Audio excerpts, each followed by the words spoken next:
வணக்கம். நீங்கள் இணைந்திருப்பது உதயன் டிஜிட்டல் வலையொலியின் பிரதான செய்திகளுடன். செய்தி தொகுப்பு உதயன் டிஜிட்டல் செய்தி பிரிவு. செய்திகளுடன் இணைந்திருக்கும் நான் லிஷா தரணீஸ்வரன். உள்ளூராட்சி மன்றங்களில் ஆட்சி அமைப்பது தொடர்பாக இலங்கை தமிழரசு கட்சியின் செயலாளர் எம்.ஏ. சுமந்திரனுக்கும் தமிழ் தேசிய மக்கள் முன்னணியின் தலைவர் கஜேந்திரகுமார் பொன்னம்பலத்திற்கும் இடையிலான சந்திப்பொன்று இன்று இடம்பெறவுள்ளது. கடந்த உள்ளூராட்சி மன்ற தேர்தலில் அதிகளவான வாக்குகளை பெற்ற கட்சிகளுக்கு தவிசாளர் பதவி வகிப்பதற்கான ஆதரவினை ஏனைய கட்சிகள் வழங்க வேண்டும் என்ற கோட்பாட்டினை இலங்கை தமிழரசு கட்சியின் செயலாளர் எம்.ஏ. சுமந்திரன் ஏற்கனவே தெரிவித்தார். இதன் அடிப்படையில் சுமந்திரனின் அதே கருத்திற்கு அமைவான கருத்தொன்றினை தமிழ் தேசிய மக்கள் முன்னணியின் தலைவர் கஜேந்திரகுமார் பொன்னம்பலம் அண்மையில் தெரிவித்திருந்தார். இதற்கு மேலதிகமாக சுமந்திரன் உள்ளூராட்சி மன்ற தேர்தலில் அதிக வாக்குகளை பெற்ற கட்சிக்கு அடுத்ததாக கணிசமான வாக்குகளை பெற்ற கட்சி உபதவிசாளர் பதவியை வகிக்க முடியும் என்ற கோட்பாட்டினையும் குறிப்பிட்டிருந்தார். குறித்த விடயங்கள் தொடர்பாக உள்ளூராட்சி மன்றில் ஆட்சி அமைப்பது தொடர்பாக மாத்திரமே நாளைய கலந்துரையாடல் இடம்பெறவுள்ளதாக தமிழரசு கட்சியின் செயலாளர் எம்.ஏ. சுமந்திரன் தெரிவித்தார். முல்லைத்தீவு ஒட்டு சுட்டான் மகா வித்தியாலய பாடசாலை வளாகத்திற்குள் இன்று காலை பாடசாலை சென்ற மாணவர்களுக்கும் ஆசிரியர்களுக்கும் தேநீர் குளவி கொடிய சம்பவம் ஒன்று இடம்பெற்றுள்ளது. முல்லைத்தீவு ஒட்டு சுட்டான் மகா வித்தியாலய வளாகத்திற்குள் கட்டிடம் ஒன்றில் தேநீர் குளவி கூடு கட்டி இருந்துள்ளது. இன்றைய தினம் வலயமட்ட விளையாட்டுப் போட்டிகள் ஒட்டு சுட்டான் மகா வித்தியாலய மைதானத்தில் இடம்பெறவுள்ள இந்த நிலையில் திடீரென தேநீர் குளவிகள் கலைந்து பாடசாலை மைதானத்தில் நின்றவர்களை துரத்தி கொட்டியுள்ளது. இதனால் அச்சமடைந்த மாணவர்கள் அங்குமிங்குமாக ஓடியுள்ளதுடன் குறைத்து பாடசாலையின் மாடி கட்டிடம் ஒன்றில் பல காலமாக தேனீக்கள் கூடு கட்டி வாழ்வதாக கூறப்படுகின்றது. கொக்கு தொடுவாய் மனித புதைக்குழியில் அகழ்ந்தெடுக்கப்பட்ட மனித இயல்பு தொகுதிகளை பகுப்பாய்வுக்கு உட்படுத்தியதில் இறப்புக்கு காரணமாக குண்டுவெடிப்புகளும் சூட்டு காயங்களும் காணப்படுகின்றன என்று முல்லைத்தீவு மாவட்ட சட்ட மருத்துவ அதிகாரி க. வாசுதேவா தெரிவித்துள்ளார். கொக்கு தொடுவாய் மனித புதைக்குழி தொடர்பாக சட்ட மருத்துவ அதிகாரிகளால் தயாரிக்கப்பட்டுள்ள அறிக்கை முல்லைத்தீவு மாவட்ட நீதிமன்றத்தில் நேற்று சமர்ப்பிக்கப்பட்டது. இதன் பின்னர் ஊடகங்களுக்கு கருத்து தெரிவிக்கையிலேயே அவர் இவ்வாறு தெரிவித்துள்ளார். அவர் மேலும் தெரிவிக்கையில் முல்லைத்தீவு கொக்குலாய் போலீஸ் பிரிவுக்கு உட்பட்ட கொக்கு தொடுவாய் பகுதியில் அவதானிக்கப்பட்ட மனித புதைக்குழி தொடர்பான அகழ்வு பணிகள் நிறைவுற்றுள்ளன. எனினும் தொடர்ச்சியான வழக்கு விசாரணைகள் இடம்பெற்று வருகின்றன. இந்த வழக்கு நேற்று விசாரணைக்காக எடுத்துக் கொள்ளப்பட்ட போது சட்ட மருத்துவ அதிகாரிகளால் தயாரிக்கப்பட்டுள்ள அறிக்கை நீதிமன்றத்தில் சமர்ப்பிக்கப்பட்டது. அந்த அறிக்கையில் அகழ்ந்தெடுக்கப்பட்ட 52 மனித எலும்பு கூடுகளின் வயது, பாலினம், இறப்புக்கான காரணம் என முக்கியமான விவரங்கள் அடங்கிய தகவல்கள் குறிப்பிடப்பட்டுள்ளன.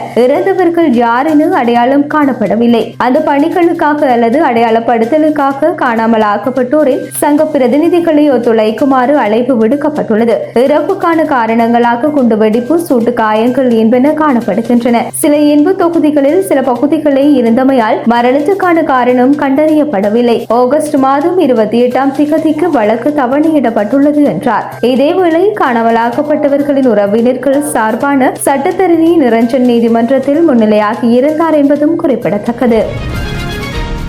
உள்ளூராட்சி மன்ற உறுப்பினர்கள் தொடர்பான பெயர் பட்டியலை சமர்ப்பிப்பதற்காக வழங்கப்பட்ட கால அவகாசம் இன்றுடன் நிறைவடைகின்றது.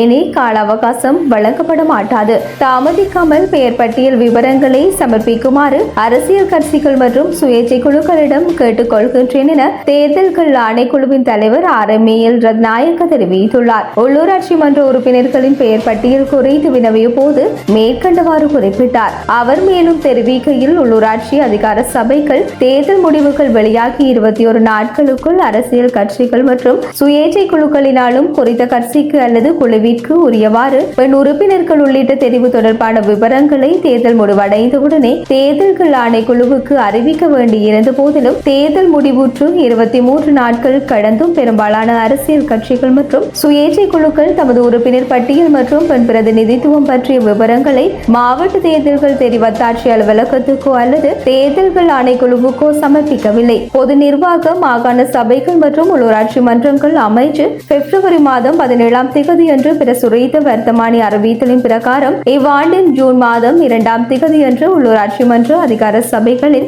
பதவி காலம் ஆரம்பிக்கப்பட வேண்டும் என நியமிக்கப்பட்டுள்ளது. விடயதானத்துக்கு பொறுப்பான அமைச்சரது கட்டளையின் பிரகாரம் உள்ளூராட்சி மன்றங்களின் பதவிக்காலம் ஆரம்பிக்கப்படுவதற்கு முன்பாக தெரிவு செய்யப்பட்டுள்ள மற்றும் தேர்ந்தெடுத்து அனுப்பி வைக்கப்பட்டுள்ள உறுப்பினர்களின் பெயர்கள் வர்த்தமானி அறிவித்தல் அறிவித்தலில் பிரசுரிக்கப்பட வேண்டியுள்ளதால் ஒவ்வொரு கட்சியும் குழுவும் தேர்ந்தெடுத்து அனுப்ப வேண்டிய உறுப்பினர்கள் அனைவரின் பெயர்களையும் இன்று நள்ளிரவு 12 மணிக்கு முன்னதாக உரிய உள்ளூராட்சி அதிகார சபைகளில் தெரிவத்தாட்சி அலுவலகங்களுக்கு அனுப்பி வைத்தல் வேண்டும் என்று வர்த்தமானி அறிவித்தல் ஊடாக அறிவித்துள்ளோம். அரசியல் கட்சிகள் மற்றும் சுயேட்சை குழுக்கள் தமது உறுப்பினர் பெயர் பட்டியலை பூரணமாக ஒப்படைக்காத காரணத்தால் உள்ளூராட்சி மன்ற அதிகார சபைகளின் உறுப்பினர்களின் பெயர்களை அத்தாட்சிப்படுத்தி வர்த்தமானி அறிவித்தலில் பிரசுரிப்பதில் சிக்கல் நிலை காணப்படுகின்றது. பெயர் பட்டியலை வழங்குவதற்காக வழங்கப்பட்ட கால அவகாசம் இன்றுடன் நிறைவடைகின்றது. இனி கால அவகாசம் வழங்கப்பட மாட்டாது. ஆகவே தாமதிக்காமல் விவரங்களை சமர்ப்பிக்குமாறு அரசியல் கட்சிகள் மற்றும் சுயேட்சை குழுக்களிடம் கேட்டுக்கொள்கின்றோம் என்றார்.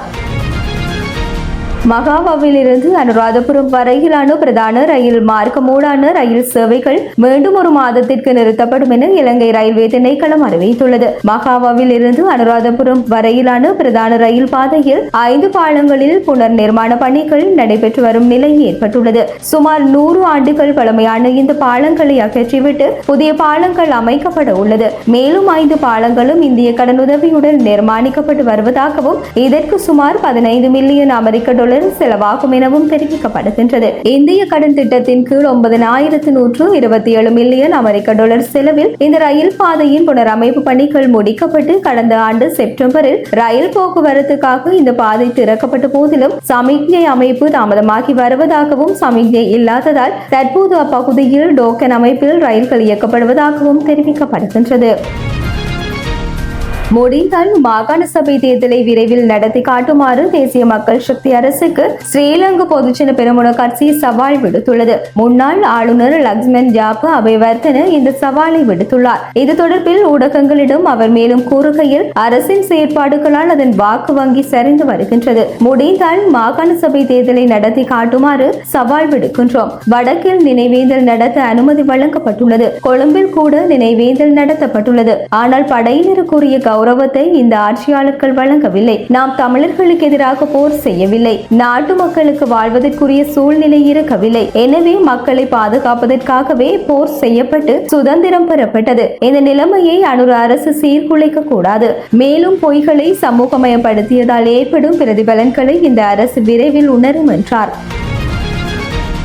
குடிவரவு மற்றும் குடியகல்வு திணைக்களத்தின் ஊடாக 24 மணி நேரமும் முன்னெடுக்கப்பட்டிருந்த ஒரு நாள் கடவுச்சீட்டு வழங்கும் சேவை நாளையுடன் நிறைவடைய உள்ளதாக அத்திணைக்களம் அறிவித்துள்ளது. கடவுச்சீட்டு விநியோகிக்கும் ஒரு நாள் சேவை 24 மணி நேரமும் முன்னெடுக்கும் செயற்பாடு கடந்த பிப்ரவரி மாதம் 18ஆம் திகதி முதல் இடம்பெற்றிருந்த நிலையில் நாளையுடன் நிறைவுக்கு வரவுள்ளது. அதற்கு அமைய 2025 ஜூன் 2 திங்கட்கிழமை முதல் பத்ரமுல்லையில் உள்ள குடிவரவு மற்றும் குடியகல்வு திணைக்களத்தின் தலைமை அலுவலக ஒரே நாளில் கடவுச்சீட்டு வழங்கும் சேவைக்கான விண்ணப்பங்கள் காலை 7 மணி முதல் பிற்பகல் 2 மணி வரை ஏற்றுக்கொள்ளப்படும். அன்றைய தினம் ஒரு நாள் சேவையின் கீழ் முன்கூட்டியே திகதியை முன்பதிவு செய்த விண்ணப்பதாரர்களும் அவசர அல்லது முன்னுரிமை தேவைகளை கொண்ட விண்ணப்பதாரர்களும் மேற்கண்ட காலகட்டத்தில் ஒரு நாள் சேவையின் கீழ் தங்களது விண்ணப்பங்களை சமர்ப்பிக்கலாம். தலைமை அலுவலகத்தில் சாதாரண சேவைகளின் கீழ் விண்ணப்பங்களும் காலை 7 மணி முதல் பிற்பகல் 2 மணி வரை ஏற்றுக்கொள்ளப்படும். பிராந்திய அலுவலகங்களில் காலை 7 மணி முதல் பிற்பகல் 2 மணி வரை சாதாரண மற்றும் ஒரு நாள் சேவைக்கான விண்ணப்பங்கள் ஏற்கும் பணிகள்